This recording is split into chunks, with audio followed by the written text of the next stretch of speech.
রামগঞ্জ শ্যামাপ্রসাদ স্মৃতি উচ্চ বালিকা বিদ্যালয়ের পক্ষ থেকে অত্যন্ত জাঁকজমক ও ভাবগম্ভীর পরিবেশে পালিত হলো নেতাজি সুভাষচন্দ্র বসুর জন্ম জয়ন্তী ও সরস্বতী পুজো। সকাল থেকে বিদ্যালয় প্রাঙ্গণ মুখরিত হয়ে ওঠে দেশাত্মবোধক আবহ উৎসবের আনন্দে।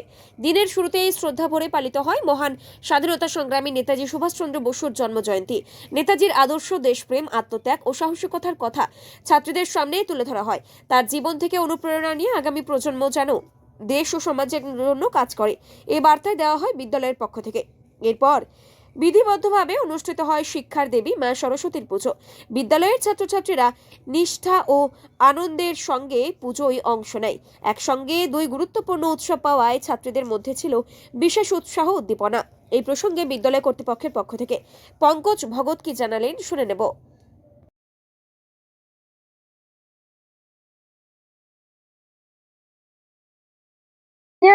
অঞ্জলি দেওয়ার পরে আমাদের পণ্ডিত আমাদের ভোগ দিল।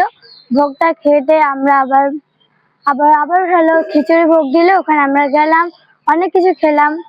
হ্যালো ঘ্যাট ছিল, তারপরে অনেক কিছু ছিল ধরতে গেলে। তো ওটাই আমরা খেটে আবার আমরা আবার আনন্দ ফুর্তি করলাম অনেক।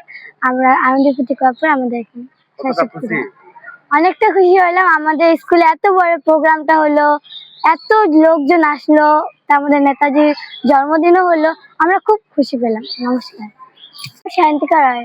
কোন ক্লাসে পড়ো? আমি ক্লাস 8 এ পড়ি। কোন স্কুল? Ramganj girls school. আজকে সরস্বতী পূজা উপলক্ষে আসছো? হ্যাঁ। কি বলবা, আজকে সরস্বতী পূজা সকাল থেকে করলেন এবং আনন্দ ফুর্তি করলেন, কি বলবা? আমরা সকাল থেকে আসলাম, আমরা অঞ্জলি দিলাম,